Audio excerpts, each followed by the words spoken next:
প্রশ্ন যদি জাগলো মনে,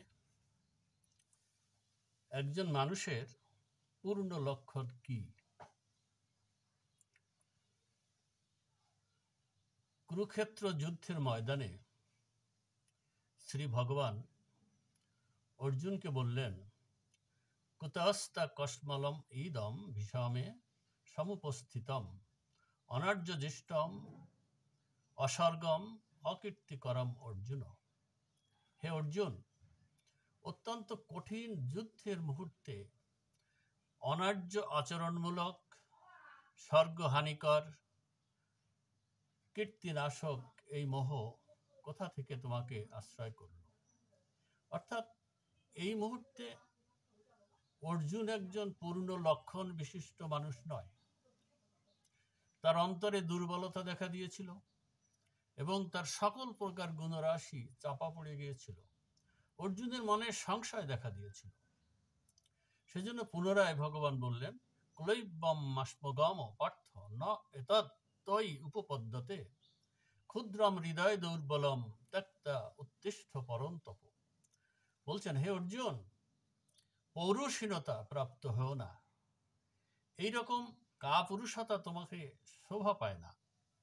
হে পরন্তপ, তুচ্ছ হৃদয়ের দুর্বলতা ত্যাগ করে ওঠো।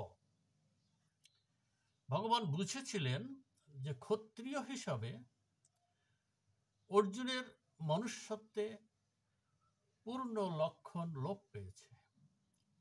তখন এইরূপ তিরস্কারের মাধ্যমে তার পূর্ণ ক্ষত্রিয়োচিত মানবিক লক্ষণগুলোকে জাগ্রত করতে চেয়েছিলেন।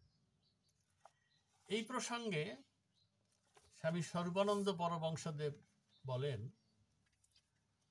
এই একটি মানুষের পূর্ণ লক্ষণ কি, এর এক কথার জবাব মহর্ষি বাল্মীকির মূল রামায়ণের প্রথমেই দেওয়া হয়েছে। মহামুনি বাল্মীকি বেদবিদগণের অগ্রগণ্য মুনিশ্রেষ্ঠ নারদকে জিজ্ঞাসা করলেন, হে মুনে, বর্তমানে পৃথিবীতে কোন ব্যক্তি বীর্যবান, ধার্মিক, কৃতজ্ঞ ও সত্যবাদী? নারদ ঋষি উত্তর দিলেন যে অযোধ্যাপতি রামচন্দ্র এইরূপ গুণযুক্ত ব্যক্তি। বাল্মীকি কিন্তু জিজ্ঞাসা করেননি যে কোন নৃপতি বর্তমানে এইরূপ গুণান্বিত। তিনি জিজ্ঞাসা করছেন কোন ব্যক্তি বর্তমানে এইরূপ গুণে গুণান্বিত। অর্থাৎ তিনি গুণবান রাজার খোঁজ নিচ্ছেন না, অনুসন্ধান করছেন গুণবান ব্যক্তির। সেই ব্যক্তি এখন রাজাই হন কি ভিক্ষুকই হন, তাতে কিছু আসে যায় না। তিনি আদর্শ পুরুষের খোঁজ করছেন এবং যে কয়টি শব্দের দ্বারা আদর্শ পুরুষের গুণাবলী প্রকাশ পায় সেই শব্দস্বরূপে ব্যবহার করছেন বীর্যবান, ধার্মিক, কৃতজ্ঞ ও সত্যবাদী, এই চারটি শব্দকে। এই চারটি শব্দের ভিতর দিয়েই একটা পূর্ণ মানুষের লক্ষণ বা মানুষের পূর্ণতার লক্ষণ প্রকটিত হচ্ছে। সুতরাং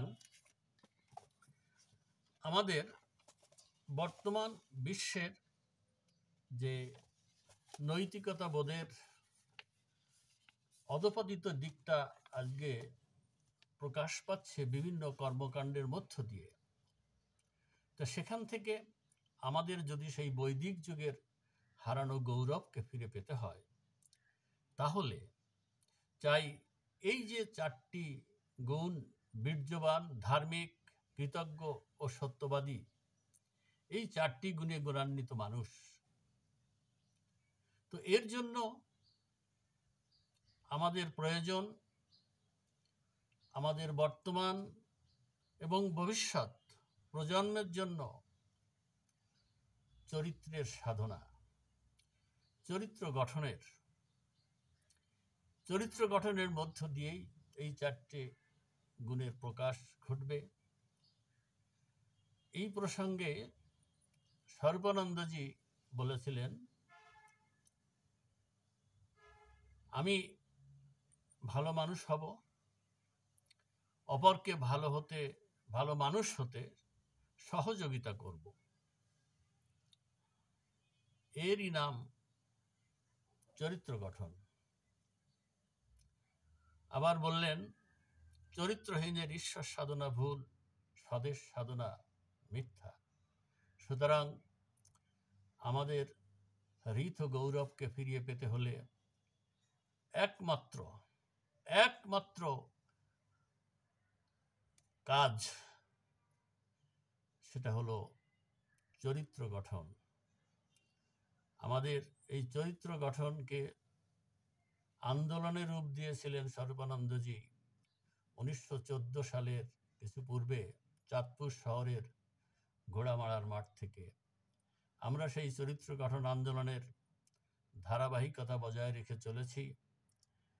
আমরা আমাদের অনাগত ভবিষ্যৎকে সুন্দর ও সার্থক করে গড়ে তোলার জন্য অব্যাহতভাবে আমাদের এই চরিত্র গঠন আন্দোলন চলতে থাকবে। হরি ওম, হরি ওম, হরি ওম। ওং শান্তি, ওং শান্তি, ওং শান্তি।